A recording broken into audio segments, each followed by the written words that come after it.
Ciência, ciência, ciência. Pessoas falando isso como se fossem os donos da verdade. E como eu tive a oportunidade de ver muito recentemente num documentário chamado Os Donos da Verdade, nós temos que tomar cuidado para que os donos da verdade não nos transformem nos escravos da mentira. E o diagnóstico, nós já escutamos em vários momentos hoje. As dificuldades que o nosso país atravessa, as ameaças à liberdade do nosso povo, o que serão dos nossos filhos. Temos sinais de alerta, muitos já foram falados, como eu disse. Nós temos a politização da pandemia. Ciência, quando nós temos em relação à ciência uma expectativa religiosa, e misturamos as duas coisas, queremos uma salvação da ciência, só falta ajoelhar e orar para Deus a ciência, nós estamos numa situação perigosa. Quando nós misturamos política e ciência, o resultado pode ser morte. Nós ouvimos um pouquinho sobre a experiência nazista. Minha avó foi filha de um herói de guerra condecorado na Primeira Guerra Mundial, na Alemanha, judeu. Na Segunda Guerra Mundial, obviamente, persona não grata. Tiveram que fugir, vieram para o Brasil. Lá a ciência foi politizada.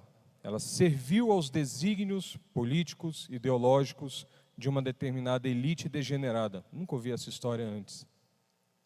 Imagina. Eu cresci, passei minha infância escutando isso. As histórias que minha avó me contava, as humilhações sofridas pelo povo judeu na Alemanha. Eu imagino se ela estivesse viva hoje, vendo o que nós estamos vendo, as prisões, as arbitrariedades, o mal novamente da ciência, o que será que ela diria? Quantas lágrimas ela derramaria? É difícil falar. A politização da ciência é um alarme. Ela leva a mortes. Nós temos que tomar cuidado. Diz bioética, um neologismo que eu criei. Bioética é a ética da vida. O que nós vemos é uma bioética sofrida, dolorosa, às vezes voltada para o mal, por assassinato das futuras gerações, por aborto. Que bioética é essa que defende o extermínio daqueles que nos sucederão? Que desbioética é essa que admite o mau uso da ciência? Decadência da educação e da academia. Há uma censura velada na academia, nas universidades, às vezes nem tão velada assim. Pessoas são humilhadas, são ridicularizadas, um termo da moda, sofrem bullying. Por que não concordam? Por que não estão dentro do quadro ideológico que se exige? Nós precisamos dar instrumentos intelectuais para que a próxima geração se levante, como nós queremos nos levantar. Se levante e olhe para frente, para um futuro, para a nossa sociedade, para o nosso país. Diz respeito aos valores do povo: família, segurança, honestidade, honra, lealdade, bondade, caridade, fé, esperança, virtudes. Tudo vira motivo de ridículo numa mídia decadente, apodrecida, que parece que torce para o quanto pior, melhor. E o legado de corrupção da política que nós temos que lidar. E o que eu vi, desde janeiro de 2019, eu tenho a oportunidade de estar no governo federal, o que eu vi nesses meses? Primeiro que já foi de estranhar, muitos estranharam quando eu contei como cheguei. Eu cheguei por meio de uma entrevista de trabalho. Um aluno meu, Dr. Vinícius, hoje, entregou um currículo para a doutora Mayra. E ela me entrevistou. E ela me convidou, e eu não a conhecia e vice-versa. É engraçado, quando eu contei isso, eles falaram: não, mas você deve ter algum conhecido na política. Eu falei: não, eu vim por causas técnicas. Realmente eu não tinha ninguém conhecido. Tinha um que levou um currículo. E foi isso.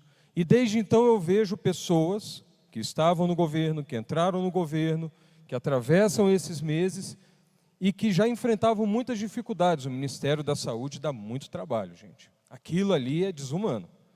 A saúde do nosso povo, ela demanda muito empenho, muito trabalho, muito investimento, muitos recursos, muita dor de cabeça para tentar ajudar o próximo. E veio a pandemia. E não tinha fim de semana, não tinha noite, só tinha trabalho, dúvida, às vezes desespero. E as pessoas foram aguentando, foram levando à frente. Nós criamos ações estratégicas, políticas, quase que da noite para o dia. Aqui tem um grande amigo meu, Aloysio, que varou madrugadas dentro do serviço, programando, criando códigos para poder dar serviço para a população brasileira. Centenas de pessoas fizeram isso no Brasil inteiro, no governo federal, em vários estados, municípios, para tentar trazer um alento, um pouco mais de segurança numa situação imprevisível. A ciência nos dá as respostas definitivas. Eu preciso falar com vocês. Não.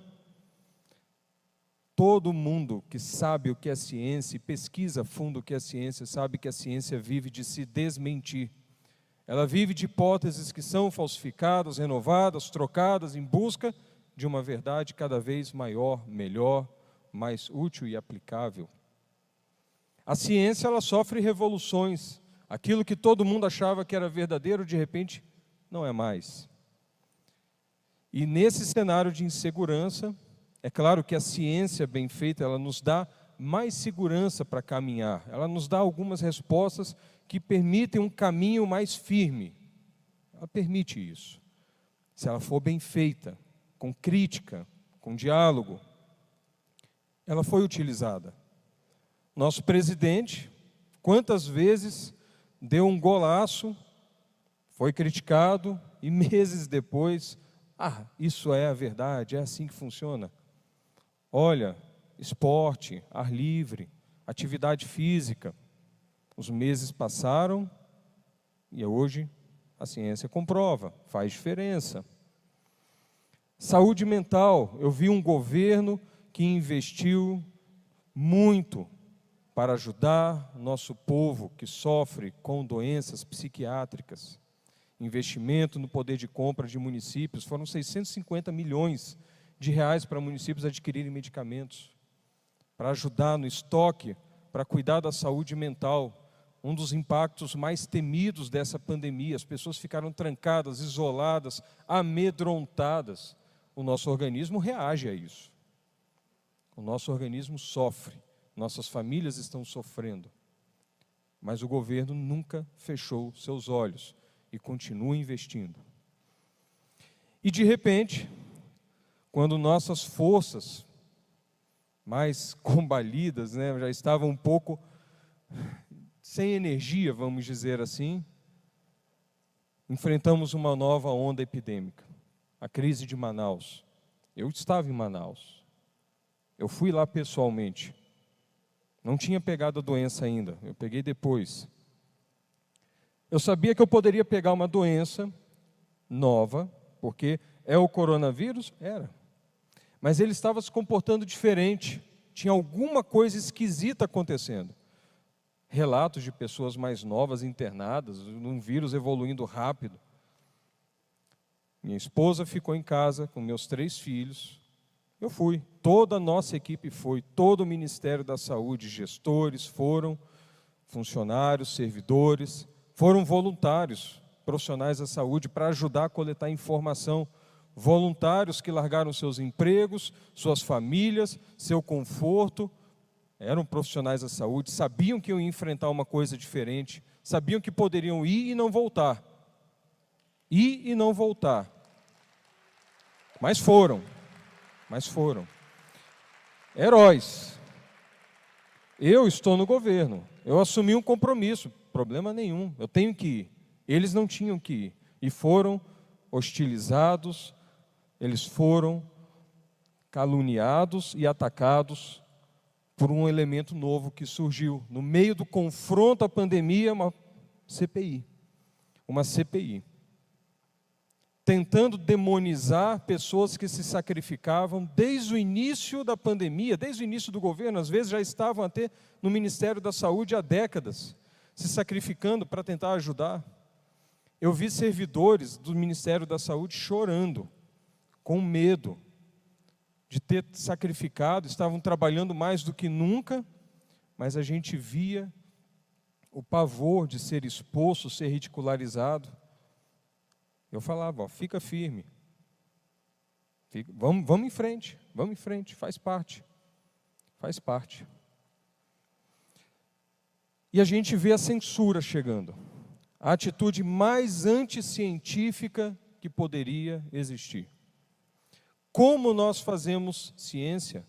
Como nós lançamos hipóteses contrárias, se a gente não pode falar, não pode duvidar? Sem liberdade não haverá confronto de ideias. Sem confronto de ideias não há ciência. Eu digo mais, não há inteligência.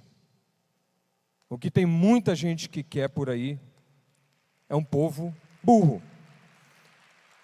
Mas não é isso que eu tenho certeza que vocês querem, que nós queremos para nós, para quem amamos, para nossas famílias, para os nossos filhos. A gente quer um povo inteligente, a gente quer um povo que tenha diálogo, crítica, debate, que discorde, não tem problema. Qual o problema de discordar? Mas que fale de coração aberto, sem medo de ser acorrentado. Suprimir o debate é suprimir a nossa inteligência, é nos animalizar, é transformar a gente em animais. Nós somos pessoas dignas. Este é um governo que cuida dos direitos humanos, da dignidade, do valor da vida. Todas as vidas são valiosas para esse governo.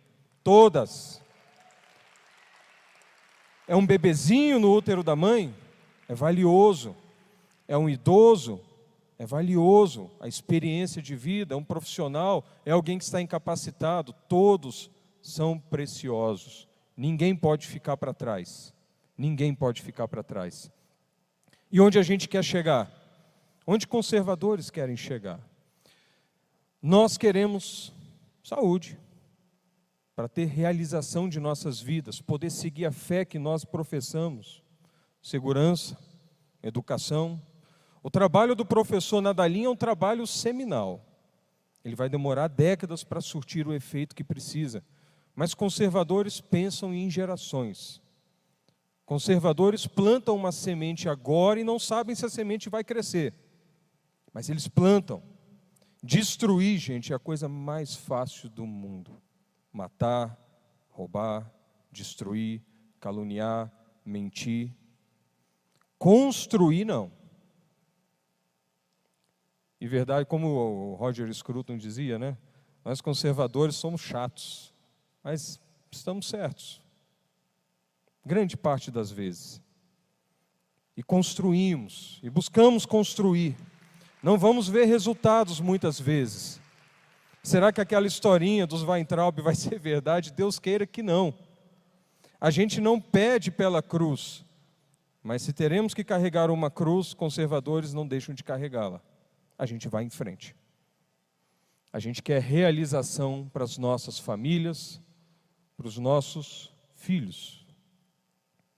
Próximo. Qual será a nossa decisão? Temos um caminho, temos uma decisão a tomar.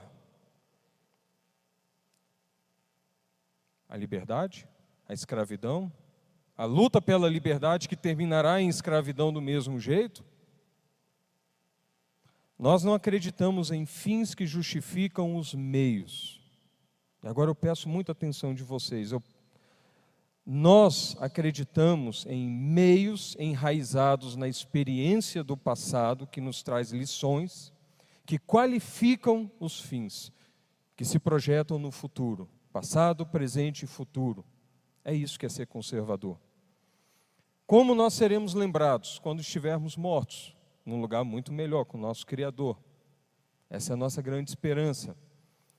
Quando vier alguém olhar os registros históricos, ver lá o Custer, falando as piadas gastronômicas dele,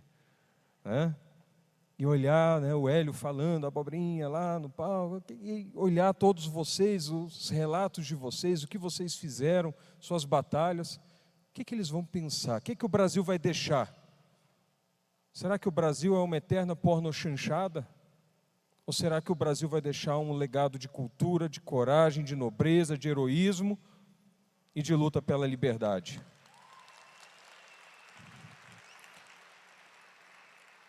Nós vamos combater o bom combate, nós teremos a coragem de guardar a fé? Eu preciso deixar essa pergunta. Cada um precisa responder ela. Nós vamos aguentar carregar a cruz que nos derem? Deus queira que sim. Deus queira que sim. Como fazer isso? Já estamos fazendo. Vocês estão fazendo. Joaquim Nabuco nos dá umas dicas também. E esse seria meu último slide. Eduquem os seus filhos, eduquem-se a si mesmos no amor da liberdade alheia. O único meio de não ser a sua própria liberdade uma doação gratuita do destino e de adquirirem a consciência do que ela vale e coragem para defendê-la. Podemos lutar e não sermos bem-sucedidos. É verdade. Podemos fracassar. Nossa vitória está garantida em outro lugar. Mas que Deus permita que nossos filhos olhem para trás e vejam pais, mães, irmãos, amigos, tios, avós, que souberam viver o seu tempo por uma coisa digna de valor. E tenho certeza, meus amigos, homens e mulheres de gelatina não vão forjar um futuro de verdade para os nossos filhos. Obrigado, pessoal.